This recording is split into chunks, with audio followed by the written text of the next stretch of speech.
Bonjour à tous, j'espère que vous avez la patate. Aujourd'hui, on va voir comment passer de freelancer à entrepreneur.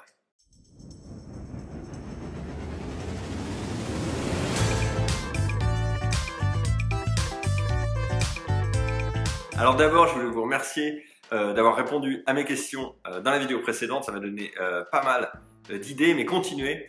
Donc laissez-moi, si vous voulez, que je réponde à votre question, si vous avez des questions particulières que vous voulez me poser personnellement, professionnellement, sur la vie, tout ce que vous voulez, laissez-moi un petit commentaire et je vous répondrai très vite dans les vidéos. Aujourd'hui, la question, elle vient de David.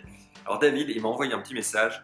Il me demande, voilà, malgré mon expérience dans le web de plus de 15 ans, malgré le fait qu'en plus de mon boulot de jour, j'ai une entreprise avec des clients pour les soirées et les week-ends, je suis incapable de décoller à la vitesse supérieure. Voilà. Alors que voilà, c'est pas les compétences techniques et créatives, mais c'est autre chose. Il n'arrive pas à mettre le doigt dessus. Alors David, déjà, merci pour cette excellente question. Il faut savoir que moi, j'ai aussi été dans ce cas. Donc j'avais une agence de web design et on créait des sites internet. J'ai fait ça pendant un moment, je pensais pouvoir gagner de l'argent avec. Et en fait, je me suis rendu compte que c'était très très dur effectivement de passer au palier d'au-dessus. Et si je n'avais pas fait des choses radicales, je serais encore aujourd'hui à me battre pour avoir des nouveaux clients, pour gagner plus d'argent, etc. Il y a 4 paliers pour arriver à être entrepreneur. Voilà. Alors le palier 0, c'est vous gagnez rien, vous êtes sans emploi, voilà, vous ne créez pas de valeur, vous recevez rien en retour, vous êtes à 0.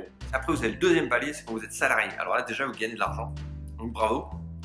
Déjà vous gagnez de l'argent. Alors le problème du niveau 1, donc du niveau salarié, c'est qu'en fait vous travaillez indépendamment de l'argent qu'on vous donne. Donc c'est-à-dire que vous allez peut-être travailler 40 heures, vous allez peut-être travailler 50 heures par semaine, vous serez payé pareil.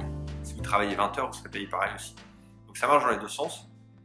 Alors le système salarié il est intéressant, mais il va pas, voilà, c'est très très dur de s'enrichir cette heure, de réussir en étant salarié, tout simplement, parce que même si on travaille plus, on ne va pas forcément gagner plus. Voilà. Ensuite, vous avez le niveau 2, c'est le niveau de David, donc David qui est freelancer.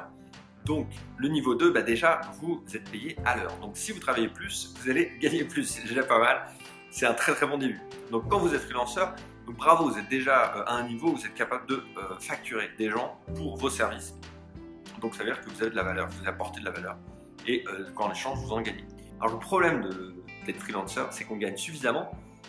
Donc on est quand même payé quand on travaille, donc c'est motivant. Mais le problème, c'est qu'on n'est pas poussé à aller au-delà, c'est très très difficile. Et c'est le problème de David, voilà, il n'arrive pas à passer au niveau d'après, le niveau entrepreneur. Donc on va voir comment faire tout de suite. Petite pause, verre d'eau, on va aller s'installer dehors. Alors la première question à se poser, c'est la question du taux horaire. La question du taux horaire, c'est de savoir combien est-ce qu'on gagne par heure. Alors c'est intéressant à faire, même si vous êtes salarié, de savoir, voilà, quand vous travaillez une heure, combien est-ce que vous gagnez. Vous pouvez faire une moyenne, si vous êtes salarié, vous travaillez voilà, un certain nombre d'heures par semaine, combien vous gagnez à la fin du mois. Et voilà, et c'est cette question qui va vous donner la réponse. Voilà. Alors quand vous avez votre taux horaire, l'idée c'est dans la vie, c'est de l'améliorer et d'aller toujours au-dessus, d'aller toujours de gagner de plus en plus par heure. Donc voilà, aujourd'hui en étant freelancer, David, tu factures par heure, et voilà, il faut réussir à augmenter ce taux horaire. Voilà. Et si possible, et c'est comme ça qu'on arrive au palier d'au-dessus, le palier entrepreneur, c'est d'arriver à complètement dissocier le temps de travail avec l'argent qu'on gagne. Voilà. Et pour arriver à l'idéal, c'est d'arriver à un revenu passif où on travaille zéro et ça nous rapporte quand même quelque chose. Il y a plusieurs façons d'augmenter son taux horaire. La première chose à faire, c'est de se poser cette question et de connaître son taux horaire, de savoir ce qu'on vaut. Tout simplement, de savoir ce qu'on vaut. Alors ça commence avec ce que tes clients sont prêts à payer. Donc ça, c'est la première chose. La première chose, du coup, c'est de se poser cette question du taux horaire. Une fois qu'on a ce taux horaire, une fois qu'on réfléchit en termes d'horaire, en question de combien on gagne par heure, on passe à la deuxième étape. La deuxième étape, ça va être éventuellement d'embaucher quelqu'un ou de payer quelqu'un pour des tâches qui sont inférieures à notre taux horaire. Alors par exemple, pour faire simple, tu travailles pour un client, tu factures 100 € de l'heure. Ça veut dire que ton taux, il est à 100 €. Ça veut 100 € par heure de travail. Donc ça veut dire que si ça te prend une heure de créer une bannière qui coûterait 20 € à faire par quelqu'un d'autre, t'es perdant. Donc voilà, donc l'idée c'est d'arriver à tout ce qui est en dessous de ces 100 € de le donner à quelqu'un d'autre, trouver quelqu'un d'autre pour les faire, puisque notre temps a plus de valeur. Et que si on passe 1 heure à faire cette autre chose, on va gagner comme ça plus d'argent. Rien que de faire ça, ça permet de libérer énormément de temps, de quand on travaille d'être vraiment efficace. Voilà. C'est l'objectif, c'est d'arriver à travailler le moins possible et d'avoir le plus de temps libre. Voilà. Et en prenant cette habitude, toujours se demander, voilà, c'est ce que je fais cette heure-là, est-ce que ça vaut le coup, combien j'ai gagné cette matinée, en se posant toujours cette question, on va commencer à éliminer les tâches qui prennent trop de temps et qui rapportent pas d'argent, les clients qui prennent trop de temps et qui rapportent pas d'argent. Voilà, on va commencer comme ça à trier, à filtrer. Et puis, on peut aussi embaucher ou donner à quelqu'un d'autre ces tâches inférieures. Donc c'est ça l'entrepreneur. Voilà. Après, moi j'ai beaucoup de mal à embaucher, j'en parle souvent. C'est très rare de trouver quelqu'un pour faire les choses à votre place. Donc je suis un peu un solo entrepreneur, qu'on appelle ça. C'est-à-dire que je suis tout seul. Et je pense qu'on peut tout à fait réussir. Alors si on veut réussir en étant tout seul, si on ne veut pas embaucher, dans ce cas-là, le troisième axe sur lequel tu peux travailler, David, c'est de créer un produit à partir de son service. Voilà, donc quand on est entrepreneur, on va généralement fournir un service, une prestation. Et généralement, cette prestation, elle se répète. C'est un peu toujours la même. Donc, l'idée, c'est de transformer en fait une prestation en produit. Quand on a un produit, on peut le vendre beaucoup plus facilement. Voilà, c'est plus facile de le. C'est un peu comme quand on fait des petits pains. Quand on en produit à la chaîne, après, on peut les vendre moins cher. On va pouvoir, voilà, s'asseoir à une table, prendre le service et le simplifier au maximum. Voilà, regarder qu'est-ce qui coûte cher dans la prestation, qu'est-ce qu'on peut réduire, etc. pour créer en fait un produit qui est donc du coup beaucoup plus facilement duplicable.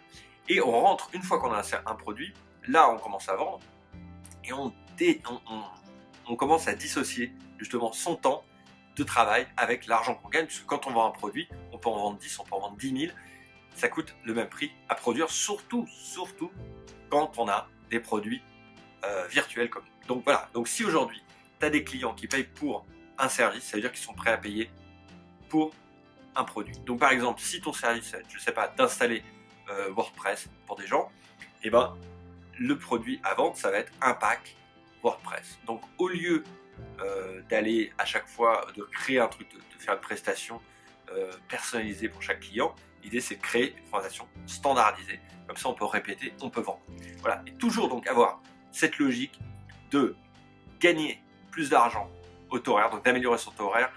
Quand ça nous prend trop de temps et pas assez d'argent, de le donner aux autres ou d'arrêter de le faire.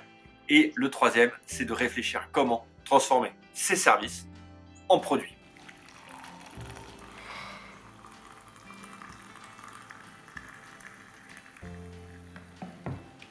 Voilà David, j'espère que ça répond à tes questions, j'espère que ça va t'aider. Voilà, à tous, je vous invite vraiment à vous poser cette question, voilà, ce taux horaire, combien est-ce que vous êtes en train de gagner? Est-ce qu'il n'y a pas des choses que vous faites aujourd'hui sur lesquelles vous passez des heures et des heures qui pourraient être faites par quelqu'un d'autre ou simplement être pas faites du tout? Voilà, peut-être que vous passez une grosse partie de votre vie à faire quelque chose qui ne vous rapporte pas d'argent. Voilà, il faut toujours se poser cette question-là. Voilà, et aussi réfléchir en termes de produits. Comment est-ce que je peux sortir de cette dépendance, du fait que j'ai besoin de travailler, d'être en relation avec un client, de faire quelque chose pour gagner de l'argent?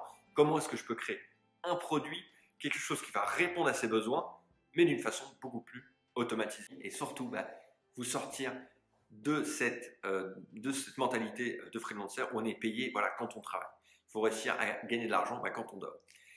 Voilà, alors si vous avez aimé cette vidéo, faites quelque chose, mettez-moi un pouce, posez-moi une question en commentaire ou alors tout simplement abonnez-vous à la chaîne parce qu'il va y avoir d'autres vidéos comme ça dans les semaines qui viennent. Vous êtes géniaux et je vous retrouve très vite pour une nouvelle vidéo. Ciao!